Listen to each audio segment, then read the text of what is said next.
വലിയ അക്രമപരമായ ബഹളങ്ങളൊന്നുമില്ലാതെ കേരള നിയമസഭയിലേക്കുള്ള 16ാമത് തെരഞ്ഞെടുപ്പ് കഴിഞ്ഞു. തെരഞ്ഞെടുപ്പ് സമരമെന്ന് CPIM പറയുമ്പോൾ മറ്റ് രാഷ്ട്രീയ കക്ഷികൾ തെരഞ്ഞെടുപ്പ് ഉത്സവമെന്ന് വിശേഷിപ്പിക്കുന്നു. എല്ലാം ഒന്ന് തന്നെ. മുമ്പത്തേക്കാളും പോളിംഗ് ശതമാനം വളരെ ഉയർന്ന നിലയിലായിരുന്നു ഇപ്രാവശ്യം. അത് 78.27% വരെ പോളിംഗ് ശതമാനം ഉയർന്നു. ഇത് കേരള ചരിത്രത്തിൽ 80-ന് ശേഷം ഇതാദ്യ സംഭവമാണ്. ഇത്രയധികം പോളിംഗ് ശതമാനം ഉയർന്നത്. പോളിംഗ് ശതമാനം ഉയരുന്നതിനുണ്ടായ കാരണങ്ങൾ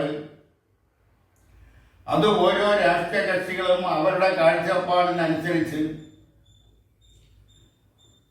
അവരുടെ പ്രവർത്തന ശൈലിക്കനുസരിച്ച് അവരുടെ ചിന്താഗതിക്കനുസരിച്ച് വിലയിരുത്തപ്പെടുന്നു, പറയപ്പെടുന്നു. എന്നാൽ ഇവിടെ പ്രധാനപ്പെട്ട ഒരു വസ്തുതയുണ്ട്. കഴിഞ്ഞ കാലങ്ങളിൽ നിന്നും തെരഞ്ഞെടുപ്പിൽ ഇത്രയധികം വോട്ടിംഗ് ശതമാനം വർദ്ധിക്കാനുണ്ടായ ഒരു പ്രധാനപ്പെട്ട കാരണം എന്ന് പറയുന്നത് SIR കാരണം, അതായത് സ്പെഷ്യൽ ഇന്റൻസീവ് റിവിഷൻ മുഖാന്തരം 8,57,000 വോട്ടർമാര് പൊതു വോട്ടർ പട്ടികയിൽ നിന്നും പുറത്തായി. കഴിഞ്ഞ കാലങ്ങളിലൊന്നും ഇത്രയും വലിയ സംഖ്യ അല്ലെങ്കിൽ ഇത്രയധികം വോട്ടർമാർ പുറത്തായിട്ടില്ല. പുറത്തായവരിൽ തന്നെ 7 ലക്ഷത്തിലധികം പേര് മരിച്ചവരാണ്. അപ്പൊ കഴിഞ്ഞ കാലങ്ങളിലെ തെരഞ്ഞെടുപ്പ് അവലോകനങ്ങളിൽ മരിച്ചവരും വിദേശത്ത് പോയവരും അവരുടെയൊക്കെ പേരുകൾ വോട്ടർ പട്ടികയിൽ നിലനിന്ന് പോരുന്നത് കൊണ്ട് അവരെ കൂടെ ഉൾപ്പെടുത്തിയാണ് വോട്ടിംഗ് ശതമാനം കണക്കാക്കുന്നത്. അങ്ങനെ വരുമ്പോഴാണ് വോട്ടിംഗ് ശതമാനം താഴ്ന്ന നിലവാരത്തിൽ കിട്ടുന്നത്. എന്നാൽ ഇപ്രാവശ്യം മരിച്ചവരും വിദേശത്തുള്ളവരും ആയിട്ടുള്ള 8,57,000 സമ്മതിദായകർ വോട്ടർ പട്ടികയിൽ നിന്നും പുറത്തായി.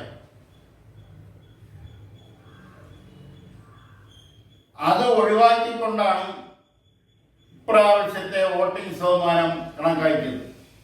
അതുകൊണ്ടാണ് ഇപ്രാവശ്യത്തെ വോട്ടിംഗ് ശതമാനം 78.27% ഏറ്റവും ഉയർന്ന പോളിംഗ് ആയി രേഖപ്പെടുത്തിയത്.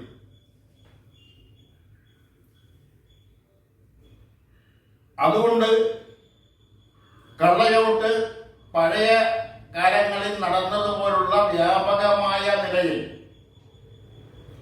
കള്ളവോട്ട് നടത്താൻ കഴിഞ്ഞില്ല എന്നുള്ളത് ഒരു വസ്തുതയാണ്.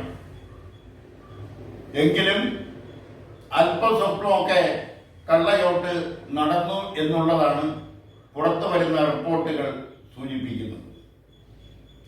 തെരഞ്ഞെടുപ്പ് കഴിഞ്ഞു. തെരഞ്ഞെടുപ്പിന്റെ ആരവം പൂർണ്ണമായി കെട്ടടങ്ങിയില്ലെങ്കിലും ജയപരാജയങ്ങളെ കുറിച്ചുള്ള വിലയിരുത്തലുകൾ, അതിനെക്കുറിച്ചുള്ള വാക്പോരുകൾ, വെല്ലുവിളികൾ, വാശിയേറിയ വിലയിരുത്തലുകളൊക്കെ തന്നെ നടന്നുകൊണ്ടിരിക്കുന്നു. കൂട്ടലും കിഴിക്കലും ഒക്കെ കഴിഞ്ഞുള്ള ഓരോ സ്ഥാനാർത്ഥിക്കും ഓരോ നിയോജക മണ്ഡലങ്ങളിലും കിട്ടുന്ന വോട്ടുകളുടെ എണ്ണം അത് ഏകദേശ രൂപമെല്ലാം എടുത്തു കഴിഞ്ഞു. അതിൽ പ്രധാനമായും എത്ര വോട്ട് ഓരോ നിയോജക മണ്ഡലങ്ങളിലും തങ്ങൾക്ക് ലഭിക്കും, ഏതെല്ലാം നിയോജക മണ്ഡലങ്ങളിലെ സ്ഥാനാർത്ഥികളാണ് ജയിക്കുക എന്നുള്ളത് വളരെ ശാസ്ത്രീയ കാഴ്ചപ്പാടോടെ വിലയിരുത്തുന്നത് ഇടതുപക്ഷ മുന്നണിയും പ്രത്യേകിച്ചും CPM-ഉം BJP-യുമാണ്. അവരുടെ വിലയിരുത്തൽ ഏകദേശം ശരിയും ആവാറുണ്ട്.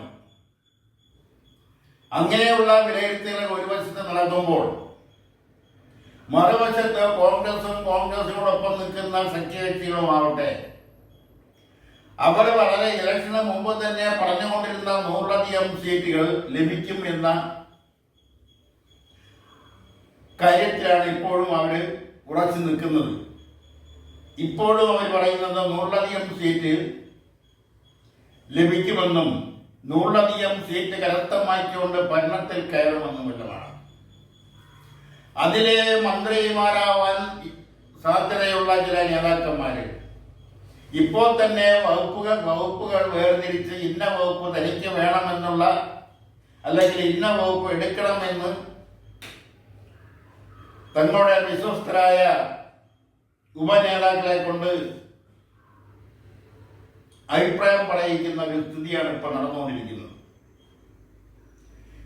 അവർക്ക് ഭൂരിപക്ഷം കിട്ടുമോ എന്നുള്ളത് രണ്ടാമത്തെ കാര്യം. പക്ഷെ വിലയിരുത്തുകൾ മന്ത്രിമാരാകുക, മന്ത്രിമാരുടെ പേഴ്സണൽ സ്റ്റാഫുകളിൽ കയറിപ്പറ്റുക, പ്രത്യേകിച്ചും കോൺഗ്രസ് യൂണിയനായ NGO അസോസിയേഷൻ അതിൻ്റെ നേതാക്കൾ ഇപ്പോൾ തന്നെ അല്ലെങ്കിൽ അതിൻ്റെ നേതാക്കളെ കണ്ട് NGO അസോസിയേഷന്റെ പ്രവർത്തകർ തങ്ങളെ മന്ത്രിയുടെ പേഴ്സണൽ സ്റ്റാഫിൽ ഉൾപ്പെടുത്തണമെന്നുള്ള ശുപാർശയുമായി കയറിയിറങ്ങാൻ തുടങ്ങി. മറുവശത്താവട്ടെ ഇടതുപക്ഷ ജനാധിപത്യ മുന്നണി നല്ല ഭൂരിപക്ഷം കിട്ടുമെന്നും കഴിഞ്ഞ പ്രാവശ്യം കിട്ടിയ ഭൂരിപക്ഷത്തെക്കാൾ കുറയാൻ സാധ്യതയില്ലെന്നുമുള്ള വിലയിരുത്തലിൽ അവർ നിൽക്കുമ്പോൾ തന്നെ നിഷ്പക്ഷമായി ചിന്തിക്കുന്നവരുടെ വരും അക്കൂട്ടത്തിലുണ്ട്. അങ്ങനെയാവുമ്പോൾ ഭൂരിപക്ഷം ഭരിക്കാൻ ഉള്ള ഭൂരിപക്ഷം ലഭിക്കും എന്നുള്ള ഒരു ആശ്വാസം ആണ് ഇടതുപക്ഷ ജനാധിപത്യ മുന്നണിയിലെ ഘടകകക്ഷി നേതാക്കളും CPM നേതാക്കളും പങ്കുവയ്ക്കുന്നു.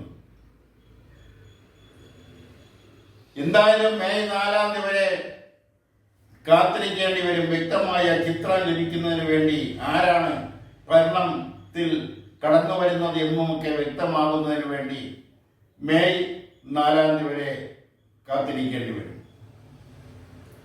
വലിയ അക്രമ സംഭവങ്ങളൊന്നും ഇല്ലാതെ തന്നെ തെരഞ്ഞെടുപ്പ് കഴിഞ്ഞു പോയപ്പോൾ ഒരു കല്ലുകടി സംഭവിച്ചു എന്നുള്ളത് ഒഴിവാക്കി മുന്നോട്ട് പോകാനാവില്ല. അത് തൃശ്ശൂരാണ്. കൈക്ക് പരിക്ക് പറ്റിയ ഒരു യുവതി അവരുടെ മഷി പുരട്ടേണ്ടിയിരുന്ന വിരല് മെക്സിയിൽ കുടുങ്ങി അവിടെ ആ വിരലിൽ സർജറി ചെയ്ത് അത് തുന്നിക്കെട്ടി അത്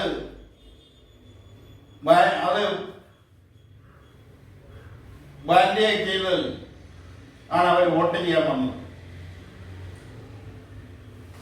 അവരെ വോട്ട് ചെയ്യിക്കുക എന്നുള്ളത് പ്രസിഡിംഗ് ഓഫീസറുടെ വിവേചന അധികാരത്തിൽപ്പെടുന്നതാണ്. അവരുടെ മഷി പുരട്ടുന്ന വിരലിൽ മഷി പുരട്ടാൻ കഴിയാത്ത സാഹചര്യം ആർക്കും മനസ്സിലാവുന്നതാണ്. മാത്രമല്ല അവരാ മുറിവ് കെട്ടിയിരിക്കുന്ന ഇത് അഴിച്ചു കാണിക്കണമെന്ന് ആവശ്യപ്പെട്ടു. അങ്ങനെ അഴിച്ചു കാണിക്കുമ്പോൾ അത് ആ മുറിവിൽ വീണ്ടും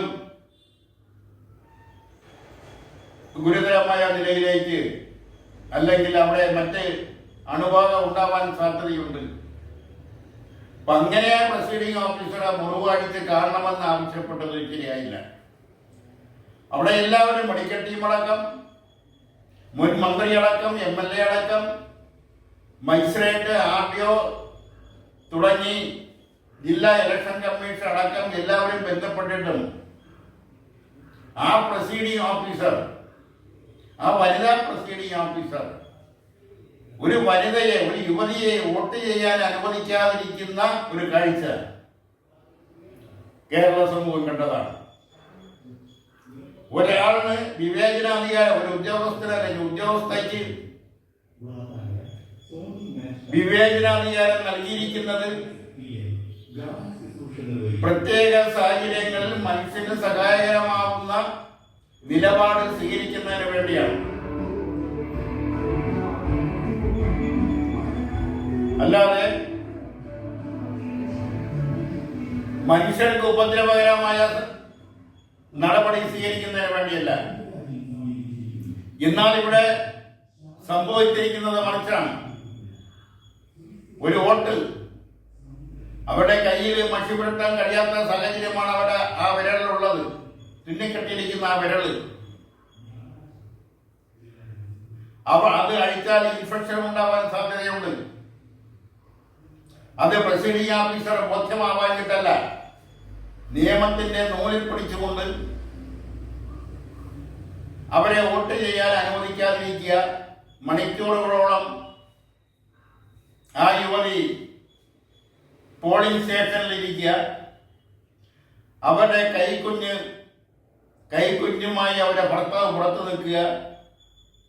ഇതെല്ലാം മനസ്സിൽ നനവില്ലാത്തവർക്ക് മാത്രമേ ഇത്തരം പ്രവൃത്തികൾ ചെയ്യാൻ കഴിയൂ. മനസ്സിൽ നനവുള്ള ആർക്കും തന്നെയും ഇത്തരം ഒരു നടപടി സ്വീകരിക്കാൻ കഴിയില്ല.